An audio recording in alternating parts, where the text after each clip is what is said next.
नमस्कार, आप देख रहे हैं कंट्रोल इंडिया और देखते रहिए भ्रष्टाचार से जुड़ी हुई हर खबर सबसे पहले। नमस्कार, आप देख रहे हैं कंट्रोल इंडिया और मैं विशाल तोमर। दोस्तों, बताना चाहूँगा कि आजकल जो चल रहा है भ्रष्टाचार एक ऐसी नींव है जो हर व्यक्ति चाहता है करना। कुछ तो इसमें सफल होते हैं और कुछ इसमें असफल होते हैं। ऐसा ही एक भ्रष्टाचार उजागर करने के लिए मैं एक घटना आपके सामने लेकर आया हूँ। आप बने रहिए पूरी घटना के साथ में, पूरा आपको प्रकरण बताऊंगा। ये भ्रष्टाचार जो जुड़ा हुआ है उसकी खुलासा हुआ है एक आरटीआई के माध्यम से। देखिए, राइट टू इन्फॉर्मेशन जिसका सबका हक है और आम आदमी भी आरटीआई के माध्यम से प्रशासन से जानकारी ले सकता है, हर चीज़ की जानकारी वो ले सकता है। लेकिन कुछ भ्रष्ट अधिकारी हैं, कुछ भ्रष्ट अथॉरिटियाँ ऐसी हैं जो आरटीआई में भी लोगों को गुमराह करती हैं अपनी जानकारियां नहीं साझा करना, नहीं जानकारियां देना चाहती, जिससे कि अगर वो जानकारियां देंगी कि हो सकता है कि जो भ्रष्टाचार की नींव उन्होंने भ्रष्टाचार की जो इमारत खड़ी करी है वो इमारत ढह सकती है। कोई ना कोई आरटीआई एक्टिविस्ट उस आरटीआई का जवाब इनसे लेगा और ये अगर इन्होंने सही जवाब दिया तो हो सकता है वो कोई कानूनी कार्रवाई कर सकता है।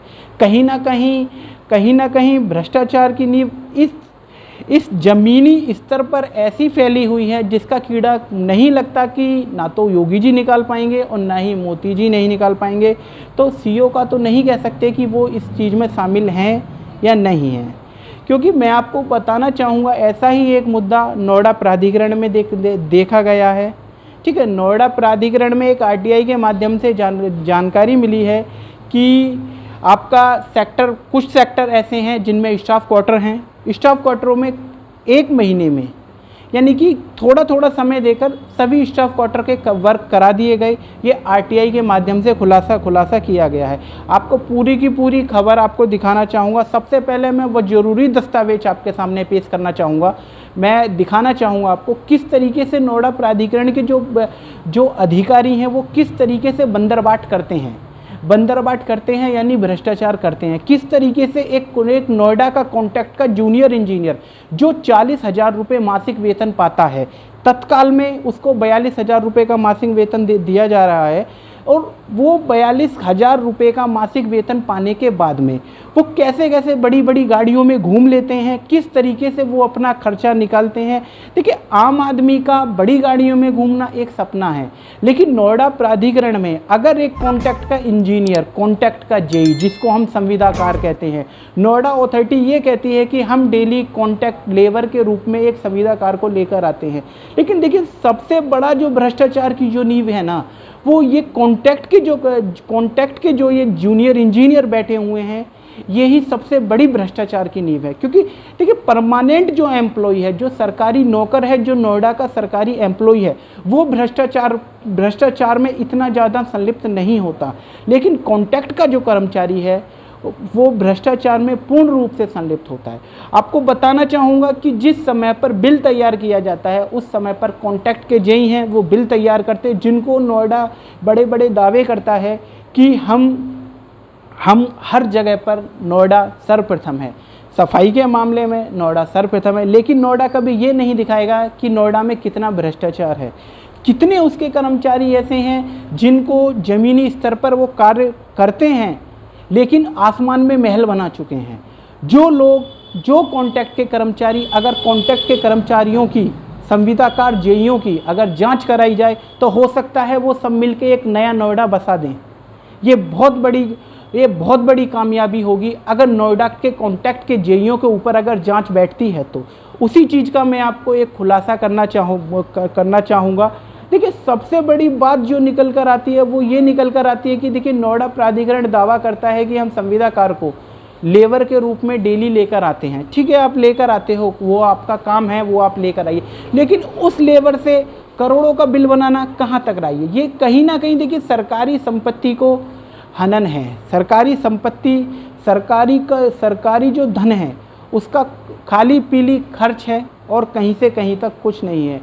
जो आदमी काम करता है, जो आदमी कार्य करता है, जो आदमी हर चीज़ करता है, मेहनत करता है, मजदूरी करता है, देखिए आज की डेट में हम बात करते हैं जूनियर इंजीनियर की, उनका वेतन नोएडा प्राधिकरण में 40 से 42 हज़ार रुपये, लेकिन प्रत्येक जूनियर इंजीनियर बड़ी बड़ी महंगी महंगी गाड़ियों में चलते हैं। ठीक है, नहीं कह सकते कि वो पारिवारिक उनका परिवार इतना मजबूत है या वो खुद इतने मजबूत हो चुके हैं नोएडा में आके, या कोई ना कोई कहीं ना कहीं भ्रष्टाचार की नींव रखी गई है जिसके कारण ये इतने मजबूत हुए हैं। बताना चाहूँगा मैंने भी काफ़ी RTI डाली हैं जिनका सिर्फ और सिर्फ नोएडा प्राधिकरण की तरफ से लिपापोती में जवाब मिलता है, वो सही उत्तर नहीं देना चाहिए। धन्यवाद करना चाहूँगा मैं हिमांशु मित्तल जी का, जिन्होंने RTI डाली, RTI के माध्यम से कुछ भ्रष्टाचार के खुलासे किए।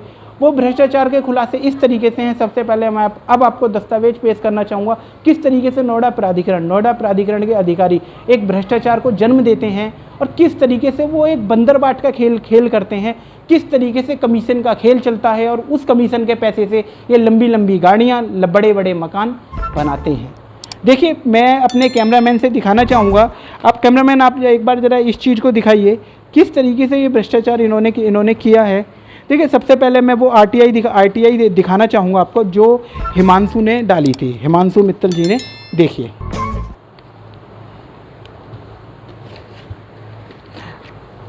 देखिए आप ये RTI देखिए, इस RTI में जवाब मांगा गया है कि आपका नोएडा में सेक्टर 55 में, सेक्टर 62 में, सेक्टर 82 में, सेक्टर 93 कितने स्टाफ भवन की संख्या है, आप उसका विवरण दीजिए।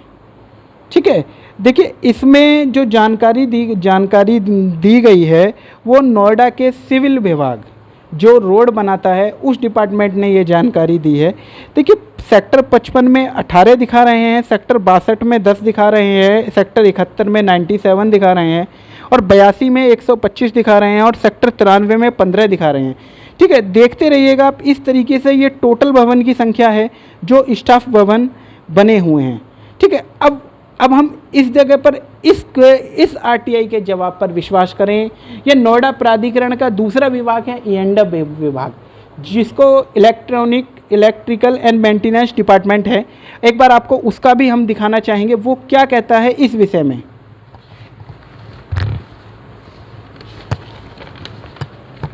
देखिए इसमें आपका सेक्टर 55 में ये दिखा रहा है आपका 36 भवन हैं, सेक्टर 62 में 24 भवन हैं, सेक्टर 71 में 24 भवन हैं, सेक्टर 82 में 36 भवन हैं और सेक्टर 93 में 36 भवन हैं।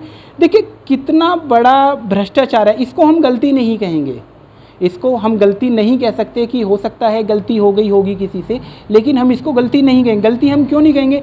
देखिए इसमें प्रभारी प्रबंधक विवेक कुमार हैं, एक अवर अभियंता है संविदा उमेश कुमार। ठीक है, ये डिवीज़न 2 का मामला है। ठीक है, इन्होंने किस तरीके से कार्य करा नहीं कह सकते कि इन्होंने लीपापोती करी है। ठीक है, उनको नहीं लग रहा होगा कि ये मामला मीडिया में जाएगा, लेकिन इन्होंने इस तरीके से या तो आपका सिविल डिपार्टमेंट ने गलत जानकारी दी है या इलेक्ट्रिकल डिपार्टमेंट ने गलत जानकारी, कहीं ना कहीं इसमें भ्रष्टाचार की नींव रखी गई है।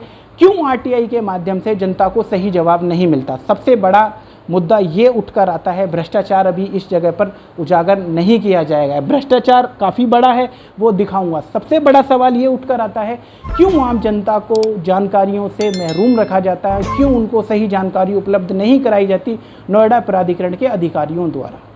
हो सकता है उनको एक डर रहता हो कि भाई अगर हम सही जानकारी देंगे कि कोई जांच कर सकता है, कोई पड़ताल कर सकता है हमारी जानकारी पे, लेकिन अगर वो जानकारी नहीं देंगे, जानकारी तो कहीं ना कहीं से निकलेगी। देखिए ये हिमांशु जी ने जनहित के लिए कार्य किया, जनहित का कार्य करने के बाद में ये उन्होंने जानकारी जुटाई है। दोनों जो जानकारियां हैं वो आपस में काफ़ी डिफरेंस है इसमें। अब किसकी जानकारी? हम दोनों ही नोएडा प्राधिकरण का डिपार्टमेंट है और दोनों ही गवर्नमेंट डिपार्टमेंट है, एक सिविल डिपार्टमेंट है और एक इलेक्ट्रिकल डिपार्टमेंट है। दोनों में से किसकी जानकारी को हम सही कहें नहीं कह सकते इस बारे में। आप पूरी खबर में बने रहिए। अब नंबर आता है उस भ्रष्टाचार का जो भ्रष्टाचार पनपा है E&M यानी electrical and maintenance department Noida authority. देखिए मैं आपको बताना चाहूँगा किस तरीके से नोएडा अथॉरिटी में बंदरबाट होती है, कमीशनबाजी चलती है, कमीशन का खेल चलता है पूरा का पूरा। किस तरीके से नोएडा का एक कॉन्ट्रैक्ट का जूनियर इंजीनियर नोएडा में आने के बाद में कुछ ही सालों में वो करोड़पति बन जाता है। नहीं कहूँगा कुछ ही सालों में, वो तो महीनों में करोड़पति बनने की लालसा रखते हैं और वो अपने उस कर्म को पूरा भी करते हैं। वो बड़ी गाड़ियों में घूमने का सपना देखते हैं और वो उस सपने को पूरा भी पूर्ण रूप से कर लेते हैं, बदौलत नोएडा में MB पावर। ठीक है, नोएडा में MB पावर उनके पास में दी गई है, उनको बिल बनाने की शक्ति दी गई है। नहीं कह सकते, सबसे बड़ा घोटाला यही निकल कर आएगा कि किस आधार पर नोएडा के जूनियर इंजीनियर को, नोएडा के कॉन्ट्रैक्ट के संविदाकार को, जिसको नोएडा प्राधिकरण ठेके पे लेती है, पर डे लेबर के रूप में कार्य कराती है, उसको करोड़ों का बिल बनाने की पावर किसने दी और क्यों दी और किस आधार पे दी? क्या वो नोएडा प्राधिकरण के अधिकारी, कॉन्ट्रैक्ट का इंजीनियर इस काबिल है कि वो बिल बना सके? आप बने रहिए पूरी की पूरी। अब नंबर आता है भ्रष्टाचार का, जो भ्रष्टाचार पनपा है E&M विभाग में। देखिए, इसमें भ्रष्टाचार ये है कि कैमरामैन से दिखाना चाहूँगा, आप एक बार दिखाइएगा। देखिए, मेंटेनेंस ऑफ इलेक्ट्रिकल वर्क है इन स्टाफ क्वार्टर सेक्टर 71, 82 और 93 में। ये एक कंपनी है राज इलेक्ट्रिकल्स। ठीक है, इन्होंने ये काम करा है आपका से स्टाफ क्वार्टर के लिए काम किया है सेक्टर 71 में, सेक्टर 82 में, सेक्टर 93 में। ये 3 सेक्टरों में इन्होंने इलेक्ट्रिकल का मेंटेनेंस करा हुआ है। ठीक है, ये 4,46,514 रुपये का काम है इनका पूरा। डेट ऑफ कंप्लीशन इसकी है 23/12/2019।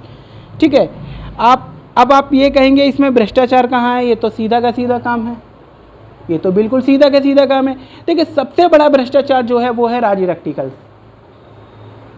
बहुत बड़ी बात है, राज इलेक्ट्रिकल्स जो नोएडा का एक रेपुटेटेड कॉन्ट्रैक्टर रह चुका है। ठीक है, इसने नोएडा में इस फर्म ने नोएडा में बहुत बड़े बड़े कार्य किए हैं। ठीक है, आप बने रहिए। देखिए, आपका पूरी की पूरी आप खबर देखिए, सेक्टर 71, 82, 93, जबकि आपका 27/6/2019 को इस चीज़ का टेंडर हुआ था और ये आपका राज इलेक्ट्रिकल्स को दिया गया था सेक्टर 71, 82, 93 का स्टाफ क्वार्टर का इलेक्ट्रिकल वर्क का मेंटेनेंस का। ठीक है, अब नंबर आता है दूसरा पेज। अब यही एक नोएडा के भ्रष्ट अधिकारियों ने क्या करा है, देखिए, फिर दोबारा इन्होंने एक नया टेंडर दिया। ये आपका 6/7/2019 को दिया गया है, ये भी इत्तिफाकन मिस्टर राज इलेक्ट्रिकल्स को दिया गया है। ठीक है, ये है 4,24,000 रुपये का टेंडर है, जिसकी डेट ऑफ स्टार्ट है 16/7/2019, 16 जुलाई 2019, और इसका कंप्लीसन है आपका 11 जनवरी 2020। ठीक है, देखिए, इसमें maintenance of electrical work in staff quarter at sector 55, 62, 71। देखिए, बताना चाहूँगा सबसे बड़ा घोटाला इसी चीज़ का है। जब आपने पहले मेंटेनेंस के नाम पर सेक्टर 71 में बिल कर दिया, ठीक है, तो आपने दोबारा बिलिंग क्यों करी? आपने क्यों दोबारा टेंडर दिया, और वो भी राज इलेक्ट्रिकल्स को ही क्यों दिया? सबसे बड़ा सवाल है, और सबसे नहीं कह सकते, कहीं ना कहीं इसमें भ्रष्टाचार की नींव है। क्योंकि देखिए, जिस सेक्टर पे काम हो चुका है, ठीक है, काम हुआ है, काम होने के बाद में आपने दोबारा से रीटेंडर कर दिया गया और दोबारा उसको टेंडर दिया गया है। ये है 4,24,080 आपका 80 रुपये का। देखिए, अब आता है दूसरा नंबर जो तीसरा दिया गया है। ये नोएडा प्राधिकरण के भ्रष्टाचार के खुलासे हैं, जो एक छोटा सा भ्रष्टाचार है। अभी ऐसी काफ़ी फिल्म हैं जो नोएडा की बची हुई हैं। ये तो एक छोटी सी फिल्म है कि नोएडा के ठेकेदार किस तरीके से मलाई काटते हैं एक नोएडा के अधिकारियों की मिलीभगत से। हो सकता है कि सीओ साहिबा इसमें कोई कार्य नहीं करेंगी, क्योंकि हो सकता है उनका भी कुछ ना कुछ शेयर होगा, पर लेकिन इस चीज़ के ऊपर कार्रवाई करनी, ऐसे भ्रष्ट ठेकेदारों के प्रति नोएडा को कार्य करना चाहिए, क्योंकि सरकारी धन का ये व्यय बेकार है, वो भी सिर्फ कमीशन खोरी के लिए। देखिए, अब तरीके की भ्रष्टाचार की रूपरेखा को बदल दिया गया है। किस तरीके से बदला गया है आप देखिए। इसमें maintenance of electrical work in staff quarter, देखिए, इलेक्ट्रिकल वर्क का स्टाफ क्वार्टर के लिए अब मेंटेनेंस के लिए दोबारा से इन्होंने एक फाइल बनाई है, जिसमें type 1, type 2, type 3, type 4 at sector 82 और सेक्टर 93 और सेक्टर नोएडा। कमाल की बात, राज इलेक्ट्रिकल्स, वही ठेकेदार जिसने पिछले 2 सेक्टरों में काम किया, पहले उसने भी काम किया, अब फिर दोबारा वही राज इलेक्ट्रिकल्स दोबारा आ चुकी है। नहीं कह सकते राज इलेक्ट्रिकल्स कितनी काबिल है, कितनी काबिल नहीं है। अब हम पूरी जानकारी ये निकालना चाहेंगे, राज इलेक्ट्रिकल्स इतनी काबिल है कि वो सारा का सारा ये जो मेंटेनेंस का जो काम है वो टोटली राज इलेक्ट्रिकल्स को दे रहा है। और कमाल की बात, जिन सेक्टरों पे पहले नोएडा प्राधिकरण ने बिलिंग कर दी, उनके टेंडर निकाल दिए, फिर दोबारा घुमा फिरा के क्यों उन्हीं सेक्टरों पे काम कराया जा रहा है? कहीं ना कहीं ये कमीशनबाजी का खेल है। ये एक तरीके से कार्य करा दिया गया, दोबारा बिल कर दिया गया उससे, फिर दोबारा सरकारी संपत्ति को सिर्फ और सिर्फ कागज भरे जाते हैं और कागज़ों के बल पर नोट लिया जाता है। ये नोएडा का एक ऐसा भ्रष्टाचार है जो मुझे नहीं लगता कभी शांत हो पाएगा। देखिए इस तरीके से कार्य होता है नोएडा में। और राज इलेक्ट्रिकल एक फर्म है जिसके तहत एक ठेकेदार कार्य करता है राज इलेक्ट्रिकल के तहत, ठीक है। नहीं कह सकते नोएडा प्राधिकरण ने क्यों ऐसे ठेकेदारों को जगह दे रखी है कार्य करने के लिए और अपनी सफाई देने के लिए, कि किस तरीके से ये भ्रष्टाचार का बंदरबाट चलता है नोएडा अथॉरिटी में इस तरीके से क्यों ऐसे घोटाले होते हैं, नहीं कह सकते। और ये घोटाले कब तक होंगे इस चीज़ का भी कोई प्रूफ नहीं है, ना ही कोई इस बारे में कोई बताएगा। अगर हम इस बारे में जूनियर इंजीनियर से, आपका प्रबंधक से, महाप्रबंधक से अगर इस बारे में हम बात करेंगे, वो भी सिर्फ लीपापोती करेंगे, क्योंकि उनका भ्रष्टाचार उजागर हो चुका है। ये कागज़ जो है ना, ये कागज़ बहुत कुछ गवाही दे रहा है कि किस तरीके से नोएडा में भ्रष्टाचार की नींव रखी जाती है और किस तरीके से नोएडा में भ्रष्टाचार की नींव रखी जा रही है। सबसे बड़ा भ्रष्टाचार इस चीज़ का निकल कर आता है कि कॉन्ट्रैक्ट के जेई, जिनको संविदाकार कहा जाता है नोएडा की भाषा में, जिनको लेबर कहा जाता है, जिनको ऐसा इंजीनियर कहा जाता है जिनका कोई माई बाप नहीं है। नोएडा प्राधिकरण में इनका वजूद कब तक रहेगा नहीं कह सकते, लेकिन नोएडा में इनका वजूद रहेगा, ये सच्चाई है। क्योंकि इन्होंने भ्रष्टाचार के तहत इतनी संपत्ति अर्जित कर ली है कि इनको नौकरी की अब ज़रूरत नहीं है। क्योंकि देखिए कहीं ना कहीं ये जो बड़े बड़े भ्रष्टाचार होते हैं ना, इसमें नोएडा के जो कॉन्ट्रैक्ट के जो जूनियर इंजीनियर हैं उनका बहुत अहम रोल होता है।